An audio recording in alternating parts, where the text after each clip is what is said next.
दिलेली होती त्यांचं नेमकं काय झालं आहे, जे मतदार आहेत त्यांनी त्यांना स्वीकारलंय का, याचं हे चित्र या ठिकाणी रायगडमध्ये विकास गोगावले माडगाव तर्फे बीडवाडी रायगड या ठिकाणी ते होते, शिवसेनेचे ते आहेत आणि ते विजयी झालेले आहेत। विकास गोगावले यांचं नाव सुद्धा एका प्रकरणामध्ये समोर आलं होतं, हाणामारीच्या प्रकरणामध्ये नाव समोर आलं होतं मागच्या निवडणुकीमध्ये, आणि या निवडणुकीमध्ये त्यांनी बाजी मारलेली आहे आणि ते जल्लोष साजरा करताना सुद्धा दिसून येत आहेत।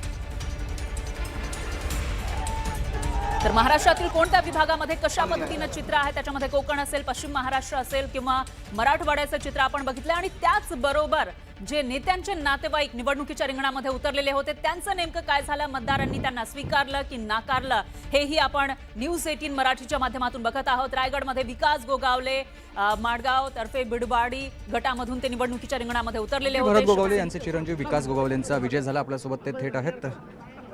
जिल्हा परिषदेची निवडणूक विजयी झालात, पहिली तुमची प्रतिक्रिया मला हवी। पहिल्यांदा मी माझ्या मायबाप जनतेचं, सर्व मतदार बंधू बहिणींचं या ठिकाणी मनापासून आभार मानतो की त्यांनी मतस्वरूपी आशीर्वाद मला या ठिकाणी दिला, आणि पहिल्यांदा मी या ठिकाणी लोकप्रतिनिधी म्हणून या ठिकाणी आज निवडून आलेलो आहे। नंतर गेले 15-16 वर्ष मी पक्षाचं काम या ठिकाणी करतो आहे। आदरणीय शिंदे साहेबांनी मला तिकीट दिली, आदरणीय भरतशेठ गोगावले साहेबांनी तिकीट दिली, आणि ज्या जनतेने भरतशेठना आमदारकीच्या वेळा 1600चा लीड होता, त्याच जनतेने भरत शेठच्या मुलाला 5000 मताधिक्याचा लीड दिला, आणि म्हणून लोकांनी जो काय मला कौल दिला त्याबद्दल लोकांचा 5 वर्ष विकास गोगावले या सेवेकरी म्हणून काम करणार। विकास गोगावले विकास करतील, पण विकास गोगावलेंच्या विरोधामध्ये मागच्या निवडणुकीमध्ये काही षडयंत्र झालं असं कार्यकर्ते म्हणतात, पण नेमकं काय आहे आता, काय सगळ्याची ही परिणिती पुढे आली आहे ना? आता दूध का दूध पाणी का पाणी वरचा बघतोय, आणि म्हणून आमची नियत नीतिमत्ता साफ आहे। माझ्या वडिलांनी जे सांगितलेली मला शिकवण आहे, आदरणीय बाळासाहेबांची शिकवण घेऊन चालणारे आम्ही कार्यकर्ते आहोत, म्हणून आम्ही समाजकारण करतो, पण समाजामध्ये काही जणांनी अडथळा केला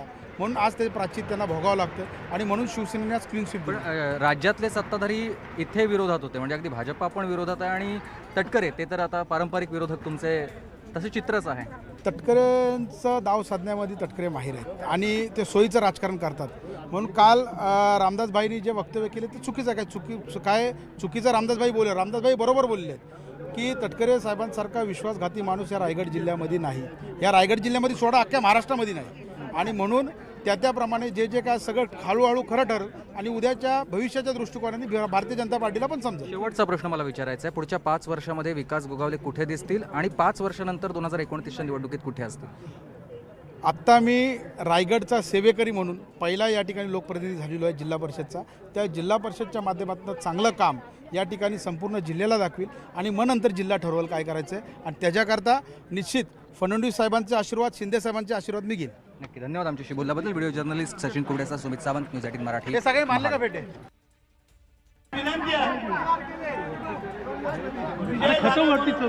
करू नका ही माझी पहिली विनंती आहे। आपण आतापर्यंत 4 वेळा उमेदवार आपण विजय झालो, आपण शिस्तीने चाललो म्हणून लोक आपल्याला स्वीकारतात हे लक्षात ठेवा।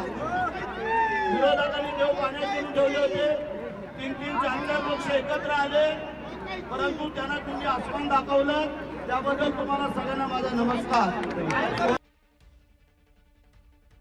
आम्ही जे काम करतो ते बोलतो, जे काम करत नाही ते बोलत नाही, आणि आम्ही खोटं कधी बोलत नाही, आणि आम्ही जनतेच्या मनातले लोक आहोत। आम्ही जनता हे आमचं दैवत आहे, आणि म्हणून करता जनतेने आम्हाला एवढा मोठा कौल दिलेला आहे। तटकरेंचा सुपडा साफ झाला, एकच उमेदवाराला पंचायत समिती, पण बाकी सगळ्या ठिकाणी अगदी आघाडी मिळवता आली। ठीक आहे, आता त्यांनी त्यांचं काम केलं, आम्ही आमचं काम केलं, जनतेने आम्हाला स्वीकारलं। पण आता पुढच्या 5 वर्षामध्ये जिल्हा परिषद अध्यक्षपद आपल्याकडे असेल का? विकास गोगावलेंच्या नावाची चर्चा ते आताच नाही सांगत, जर आम्हाला बसावं लागेल, शिंदे साहेब जो निर्णय घेतील तो आम्हाला मान्य। पण इथे तुमच्या विरोधामध्ये खरं तर भाजपा पण गेली, इथे दरेकर येऊन गेले होते, पण सगळे आले, परंतु जनतेने त्यांना स्वीकारलं नाही, नाकार। राज्यात एकत्र, पण महाडमधलं चित्र वेगळं होतं। बघूया आता काय होतं, चला। धन्यवाद आमच्याशी बोलल्याबद्दल। व्हिडिओ जर्नलिस्ट कुबडेचा, सुमित सावंत, न्यूज 18 मराठी, महाड।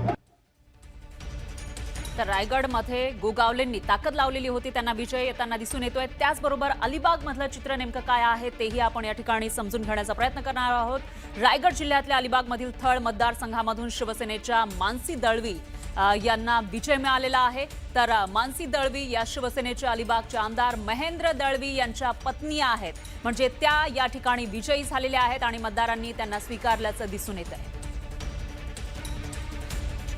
म्हणजे आमच्या तिन्ही आमदारांचं काम याचीही पावती आहे असं या ठिकाणी मी सांगते, कारण विरोधकांना त्यांचा धोबीपछाड या ठिकाणी जनतेने केलेला आहे.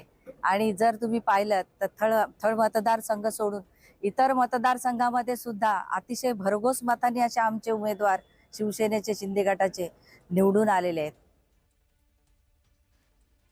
कर्जतमध्ये मात्र याच्या उलट चित्र आपल्याला पाहायला मिळते. कर्जत तालुक्यामधील मोठे बेणगाव या पंचायत समिती गणातून आमदार महेंद्र थोरवे यांच्या सूनबाई श्वेता प्रसाद थोरवे या पराभूत झालेल्या आहेत.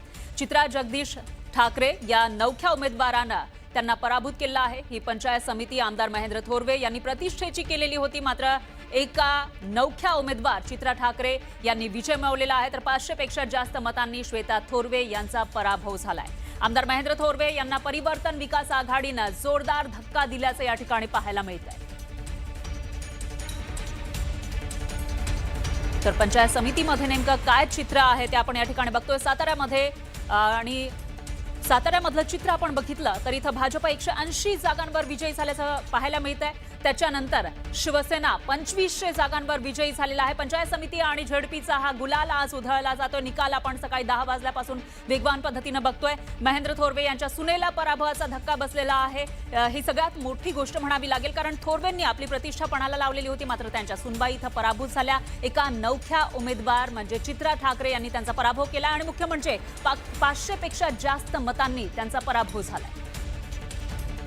तर दुसरीकडे सोलापूरमध्ये राम सातपुते यांनी आपली कामगिरी दाखवून दिलेली आहे. राम सातपुते यांचा लोकसभेला पराभव झाला होता. मात्र विधानसभा असेल किंवा त्याच्यानंतर झालेल्या ज्या निवडणुका आहेत त्याच्यामध्ये त्यांनी सातत्यानं काम केल्याचं या ठिकाणी पाहायला मिळालं आहे. नेत्यांच्या नातेवाईकांचं नेमकं काय झालंय हेही आपण बघतोय. आणि राम सातपुते आता जेव्हा या झडपी आणि पंचायत समितीच्या निवडणुकीमध्ये भाजपची कामगिरी या परिसरामध्ये चांगली राहिलेली आहे, तेव्हा राम सातपुते दंड थोपटताना दिसत आहेत, गुलाल उधळताना पाहायला मिळत आहे.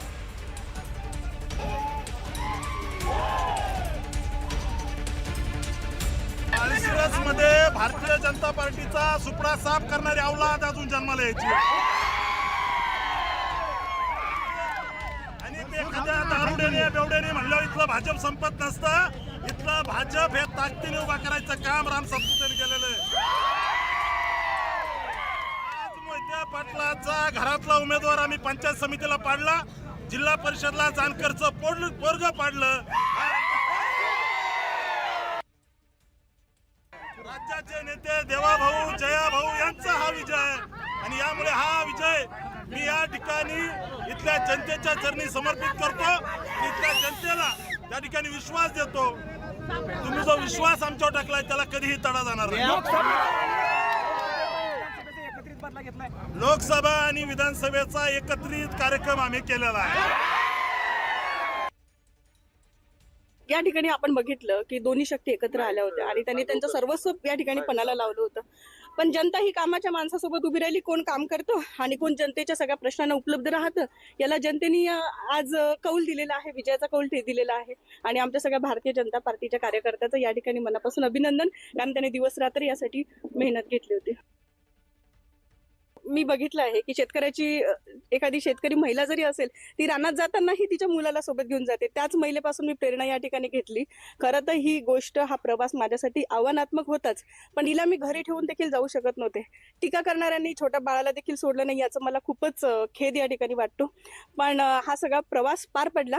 हे आव्हानात्मक गोष्ट ह्या आमच्या सगळ्या भारतीय जनता पार्टीच्या कार्यकर्त्यांनी आणि जनतेने मला ठिकठिकाणी साथ दिली. हा विजय मी त्यांना समर्पित करते.